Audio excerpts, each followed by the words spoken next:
And betrayal is worse than assault, but it has nice wrapping paper over it. And so I very often call this nice. A nice strategy, right? Because it's trying to be nice or politically correct. I call the yes and a kind strategy. I just happen to use those two terms. Since this is Santa Clara, and it's Catholic, and I'm Catholic, you know when you say love is patient, love is kind, do you know that scripture? It doesn't say love is patient, love is nice. Okay? So maybe you can remember that. But, so there's no way. Now here's the tricky thing about the yes but. When I'm yes butting somebody, guess what I think I'm doing? I think I'm actually yes-anding them. Okay? So I'm going to call the right-hand side, I'm going to call this effective. Okay? And I'm going to call this side ineffective.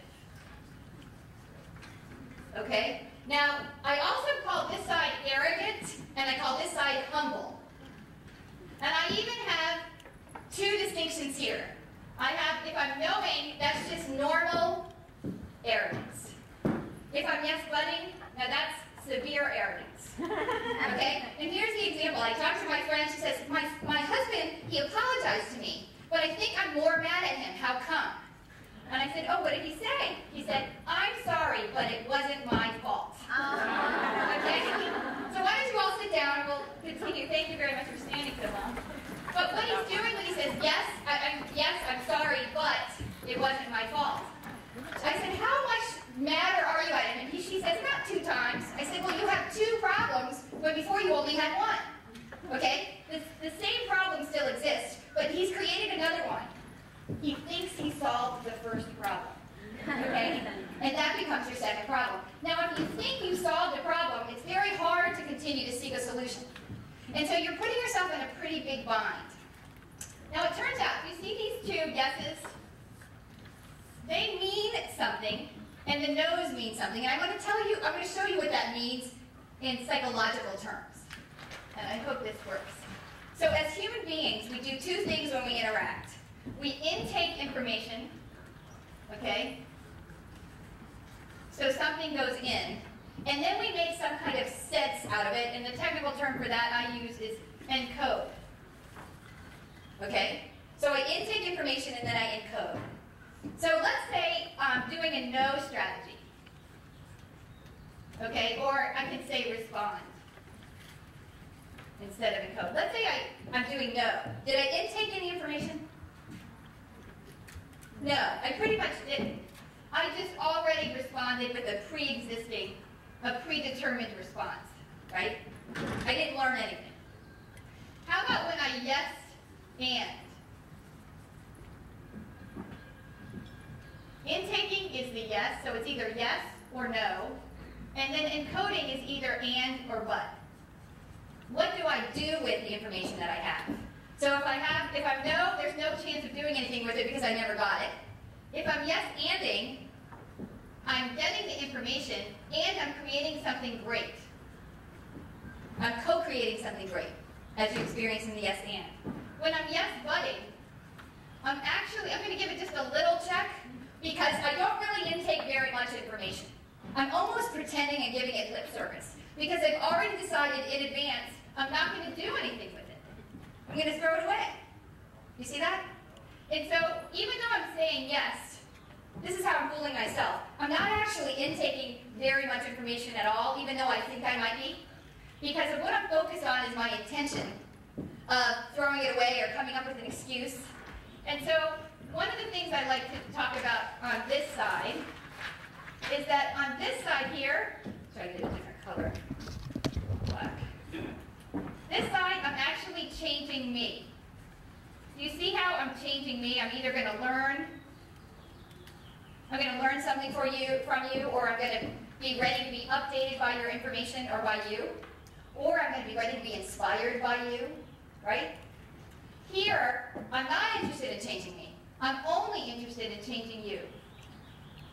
I already know what I want, and I already know what I want you to do. Do you see that? Is that clear?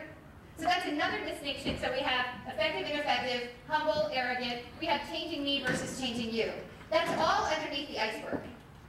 So it turns out that attitude, and I said attitude and intention before, the yes, the intaking information, this is our attitude.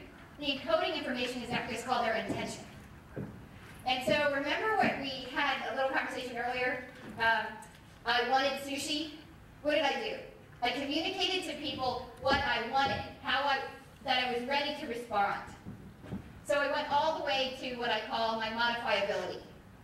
I'm ready to catch, or I'm ready to receive, or I'm ready to modify me. When I get to my own modifiability and I tell you, then I share that with you very clearly, it's kind of like driving a car. When we drive a car, we want to go left. What do we do for driving according to the rules? We put on our turning signal, right? Our blinker. And so what we do that because I want to share with the whole world that I would like to go left. Can you all help me? Okay? That means that, can you please stop at the red light? And I know it's the rule that you stop, and I'm still grateful that you do stop, okay? Or if a pedestrian is walking, don't you feel really good if they see you're turning left and they can do the math in their head and say, if you go, I can walk really slowly, if you can get faster, so I'll just wait for you? Don't you love that? Or how about those of you who have iPhones and you hit update, and what does it say? It says connecting, right? So whenever I'm trying to get data, and the iPhone is actually saying, I heard you, and look what I'm doing. I'm modifying what I'm doing to give you what you want, your updated email. Okay, I love that. I love it when it says connecting, okay? In contrast, let me use another contrasting example with Apple. I used to have one of the first Apple computers, I don't know, of its kind, the series, it's a big one. And it used to crash on me every day. And after it crashed, a box would come up, and it would say, you shut down your computer wrong. You better not do that ever again, right? Have you seen this? Okay, and then it has one little button that you push, and it says OK, right? And it gets away with calling this a dialog box, right? So what we want to try to avoid, we want to try to avoid having monologues that disguise as dialogues, okay? So this is the monologue part. I'm not having an actual connection with you. The right-hand side is that I am deciding to connect to you.